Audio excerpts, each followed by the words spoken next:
Yeah, welcome back to another project. I didn't want to bug you guys with all the details of the R&D that goes on and all the code iterations, but I decided to make a portable gas detection unit.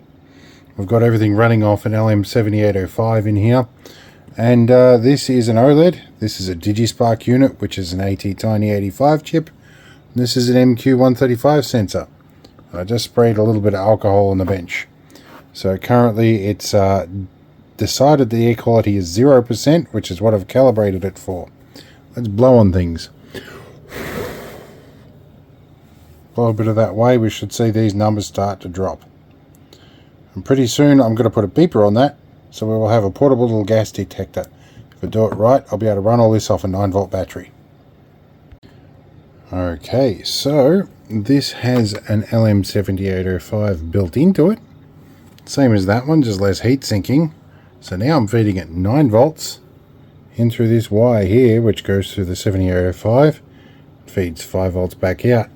Apparently there's still enough left to run the DigiSpark, the MQ sensor, and still get a reading out here, although the reading's a touch lower, but that's okay. Now's when we find out if my entire evening has been a waste. Let's turn on a voltmeter here. Take a fresh 9-volt battery. Now this voltmeter is just reading off the volt input, and instead of this banana plug going up to the side here to the unit, we're going to plug into one of these guys. And a big terminal is of course negative, little terminal of course is positive. And we've got 8.5 volts going in, so we're compensating for the volt drop a little bit, and we have a screen up and it's doing a read.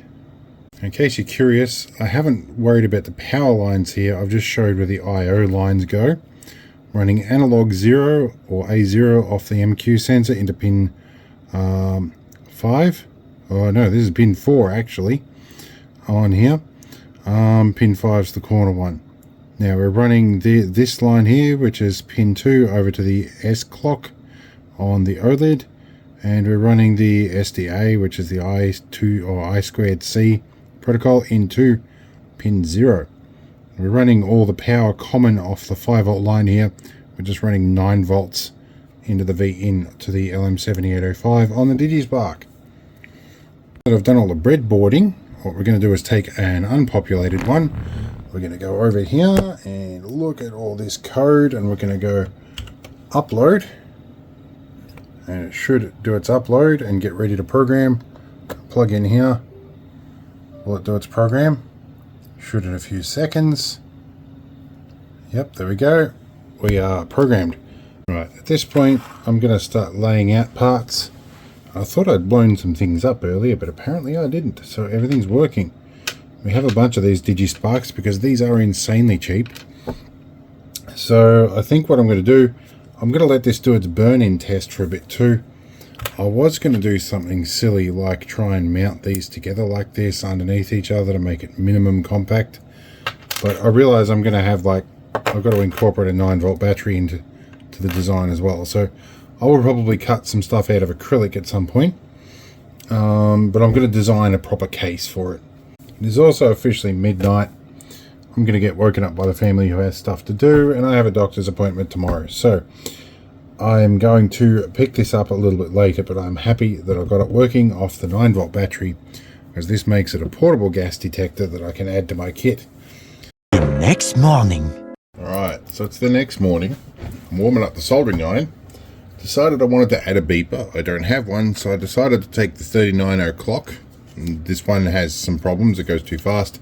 I'm going to rob the beeper off this. It is entirely too loud and irritating on this clock and makes it pretty much unusable. As does, I'm guessing, the RTC module on here, which I'm going to try and replace. So I'm going to rip the beeper off this one. I need to buy a bag of them at some point. Right, beeper extracted quite cleanly too. Right, we hooked our beeper up here to pin 1, not pin 0, which is a bit confusing because it's 0 base pins. We'll fire this up on 9 volts and we'll get some alcohol. We'll see if she beeps at us. That's going to beep. Awesome. Alright, so this rat's nest on breadboards does as breadboards do and got messy. So this is the simplified output of what we're doing. That's going from A0 of the MQ sensors coming in here, serial clock and SDA to the display, and the beepers on this one. That's about it. Okay, so we are at the testing point. I need to find some clip leads now to hook this up. Okay, we're going to give ourselves a 9-volt battery here, and we're going to connect to our connectors. This will probably pull these wires down, but that's okay. Let's see if we will fire up on this. Oh, I bumped the clip off. Oh, come on, there. We have some switches over here too we can add on in a second. Can see anything on the screen? We are. And drop out. There we go. Alright, it's going to work. Alright, so now it's cuppa time, and I'm going to watch a collab video that we did with Where in the World is Pierre? And we'll see, we'll design some more bits of this. Alright, been working at this. I've got some CAD designs going on here. We have 3 intermediate layers here that hopefully should be cut out of 3mm thick, which will give us 9mm. And a front and back, hopefully I can do in clear acrylic in 2mm. Alright, so I think we'll be good. Alright, time for laser cutter. We're going to turn a few things on here. Going to need compressor, we're going to need acrylic, computer. We'll get to it.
Acrylic parts.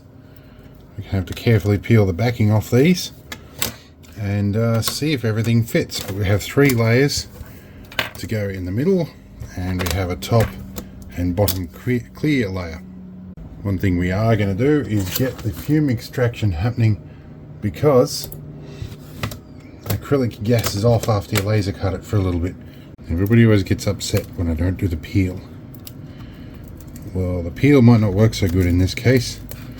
This stuff's been sitting in the junk pile for a while.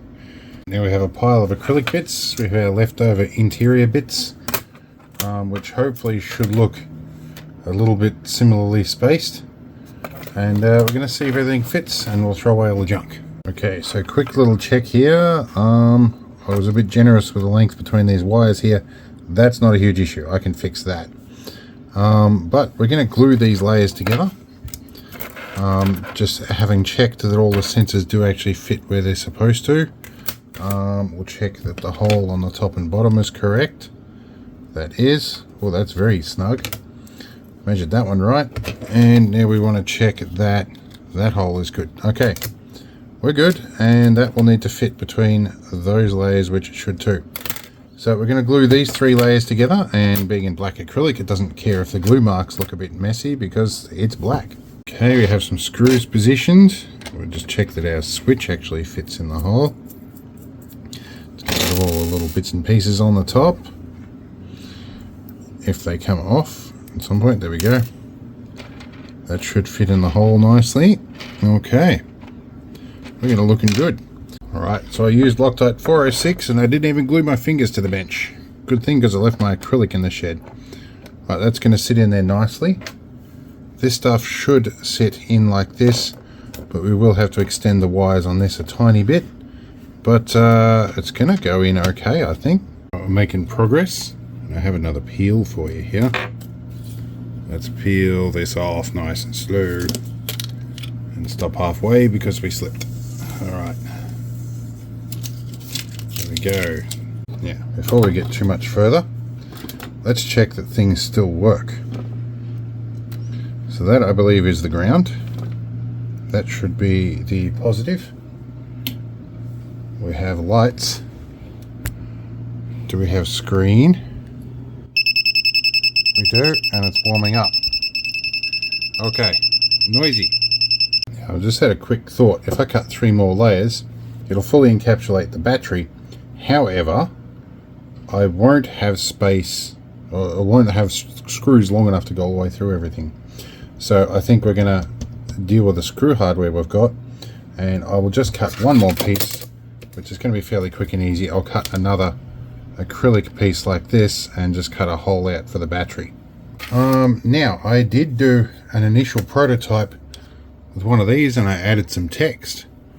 Then I realized the text is going to be inside it. So I redid it with the text on the other side. That should work much better. And the battery should drop in here. Now, I'll probably put a bit of Velcro or something over that later on. In the meantime, it'll be a piece of insulation tape for now. It's going to look a little bit epoxy, but it'll work.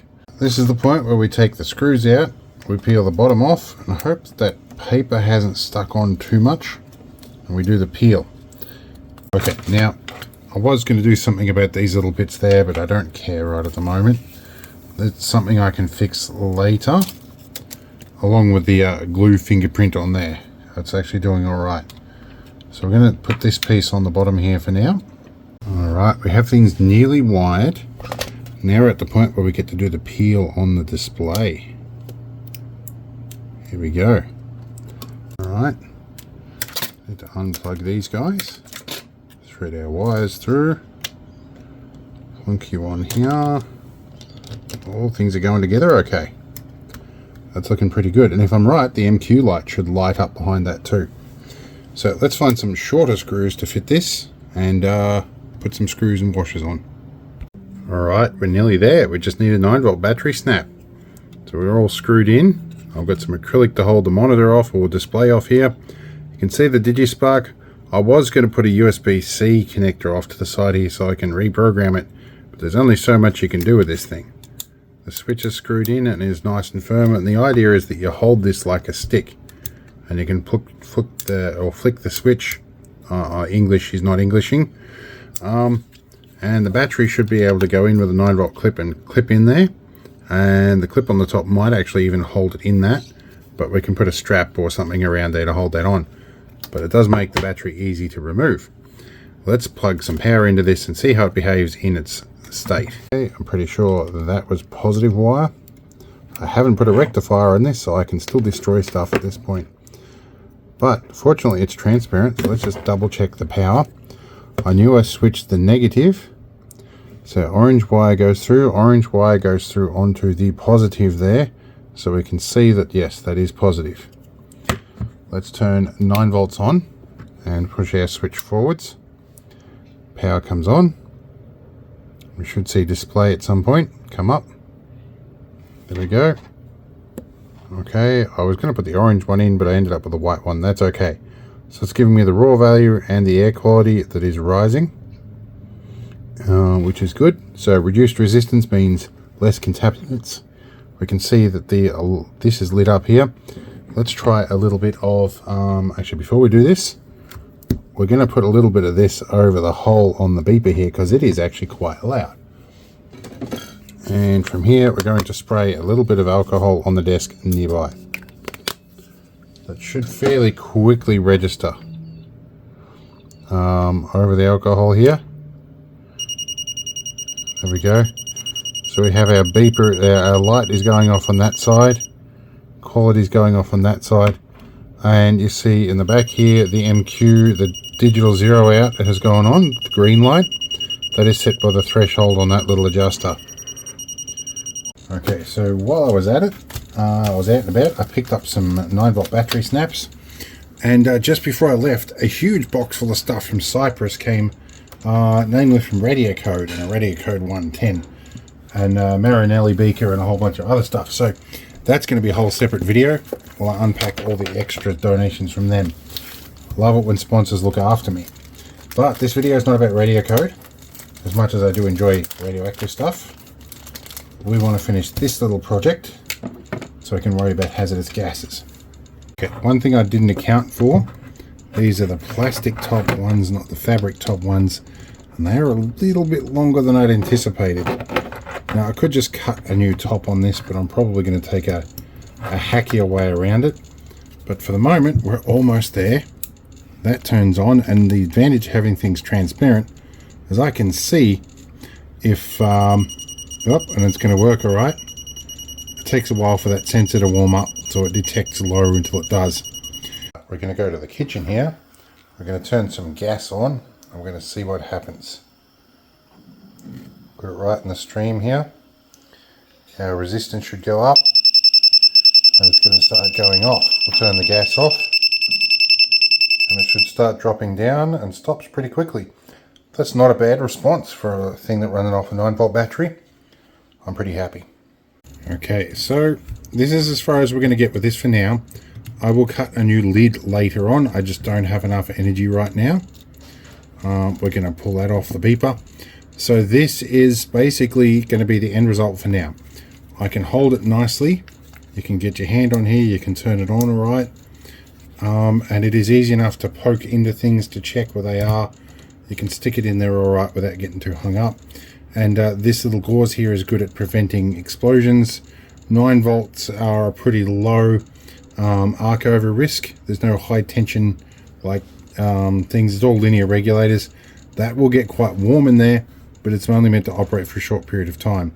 So future upgrade may include recutting the bottom here and making a heat sink that protrudes through here. And I will probably make another lid here that includes the cap. In fact, I might even make one that covers over this, and then I will add in probably just a removable battery cover. We'll do something like that anyway. But for now, this is where we're going to go, and it looks interesting. And for the thumbnail, we're going to have this light up, and so we can see it. So we'll do that here. We can put a title above it, and we'll have it all lit up, and hopefully does some cool stuff for the camera. So we'll see you later, and I hope it was an interesting one. And I've got more videos to do apparently. See you later.